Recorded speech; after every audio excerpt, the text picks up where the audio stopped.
Hi friends, welcome to వని వంటిల్లు. ఈరోజు మనం పప్పు బిళ్ళలు, దీన్నే చిట్టి బుడగలు అని కూడా అంటారు. వీటిని ఎలా తయారు చేసుకోవాలో చూద్దాం. చూడండి, చిన్న చిన్న చిప్స్ లాగా పిల్లలకి ఇస్తే ఎన్ని తింటారో లెక్క ఉండదు. అంత టేస్టీగా, క్రిస్పీగా, చాలా టేస్టీగా ఉంటాయి. వీటిని నెల రోజులు స్టోర్ చేసి పెట్టుకుంటే నెల రోజుల వరకు కూడా తినొచ్చు. మీకు ఎంత కావాలో అంత బియ్యపిండి తీసుకోండి. నేను ఇట్లా 3 కప్పులు బియ్యపిండి తీసుకున్నాను. 3 కప్పులు బియ్యపిండిలో ఇప్పుడు దానిలో వేసుకోవటానికి ఒక పావు కప్పు వరకు పెసరపప్పు నానబెట్టుకుని తీసుకోండి. 1 గంట ముందు ఇలా నానబెట్టుకుంటే పెసరపప్పు మనకి నానిపోతుంది. ఇప్పుడు దీనిలో వేసుకోవటానికి మీ స్పైస్ని బట్టి కారం వేసుకోండి. నేను ఇట్లా 1 టీ స్పూన్ కారం వేస్తున్నాను. 1 టీ స్పూన్ వాము, 1 టేబుల్ స్పూన్ నువ్వులు, రుచికి తగినంత ఉప్పు, కొద్దిగా బటర్ వేసుకుంటే చాలా బాగుంటాయి తినేటప్పుడు క్రంచీగా.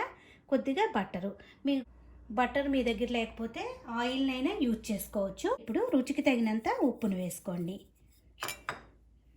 దీనిలో నానబెట్టిన పెసరపప్పు వేసుకుందాం. వాటర్ అంతా తీసేసి పప్పు వేసుకోండి. కారం, వాము, నువ్వులు, బటరు.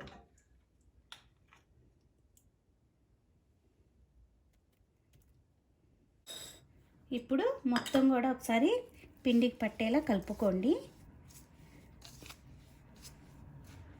మొత్తం ఇలా కలుపుకున్నాక బాగా కాసిన నీళ్ళని వేడి నీళ్ళతో ఈ పిండిని కలుపుకోండి. ఈ వేడి నీళ్ళతో కలుపుకోవటం వల్ల చాలా క్రిస్పీగా ఉంటాయి.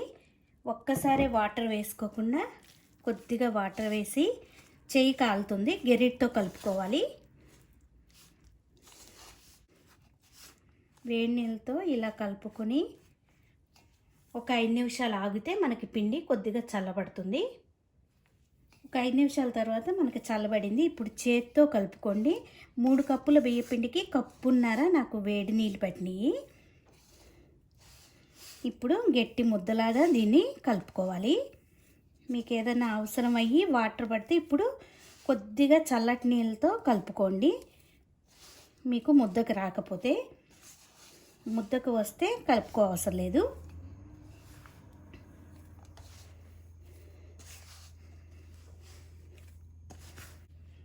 కొంచెం ముద్దకు రావటానికి నేను కొద్దిగా చల్లటి నీళ్ళు వేసి కలుపుతున్నాను. ఎక్కువ ఒకేసారి పోసుకోకుండా అవసరాన్ని బట్టి కొద్దిగా చల్లటి నీళ్ళని వేసి కలుపుకోండి.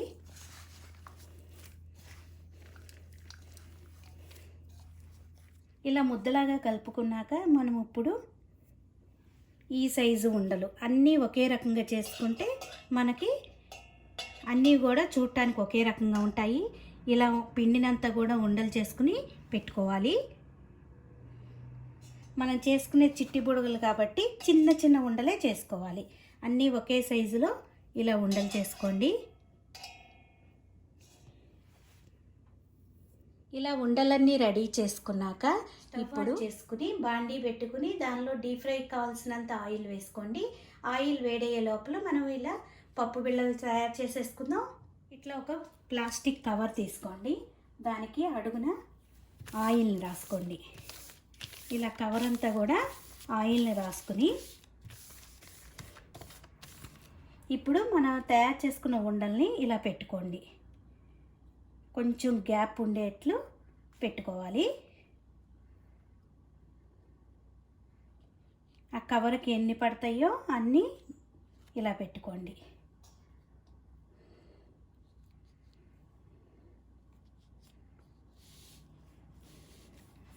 ఇలా పెట్టుకున్నాక పైన కవర్ వేసి ఇప్పుడు ఇలా ఫ్లాట్గా ఉన్నది ఒకటి తీసుకోండి.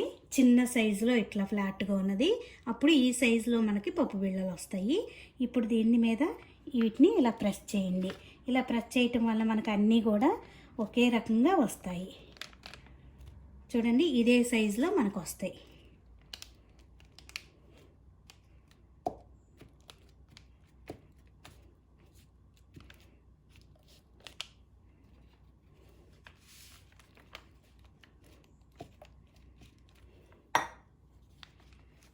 ఇప్పుడు ఇలా తీసుకొని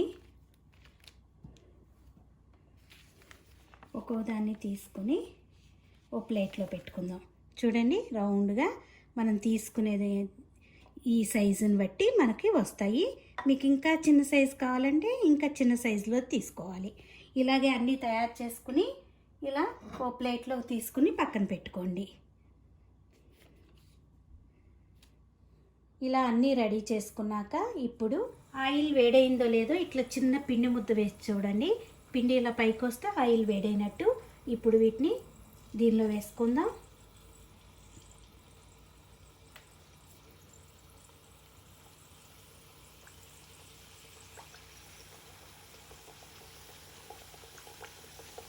బాండీకి ఎన్ని సరిపోతే అన్నీ వేసుకోండి.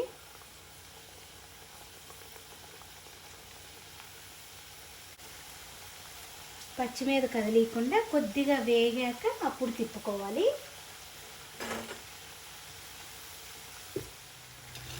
ఇట్లా కొద్దిగా వేగాక ఇట్లా తిప్పుకోండి.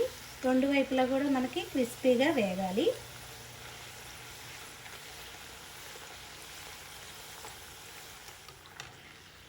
చూడండి, ఇవి వేగిపోయినాయి. ఇలా వేగితే మనకి క్రిస్పీగా అయినట్టు. ఇప్పుడు వీటిని ఒక గరిటెలోకి తీసుకుందాం. ఆయిల్ ఏమన్నా కూడా కిందకి దిగిపోతుంది ఇలాంటి గరిటెలో తీసుకుంటే. మిగతా అన్నీ కూడా ఇలాగే వేయించుకోవాలి. చూడండి, మొత్తం ఇలా రెడీ అయిపోయినాయి. మీరు ఒక డబ్బాలో స్టోర్ చేసి పెట్టుకుంటే నెల రోజుల వరకు తినచ్చు. వీడియో మీకు నచ్చినట్టయితే లైక్ చేయండి, షేర్ చేయండి, కామెంట్ చేయండి. మరిన్ని వీడియోల కోసం వని వంటిల్ని సబ్స్క్రైబ్ చేసుకోండి. Thank you for watching.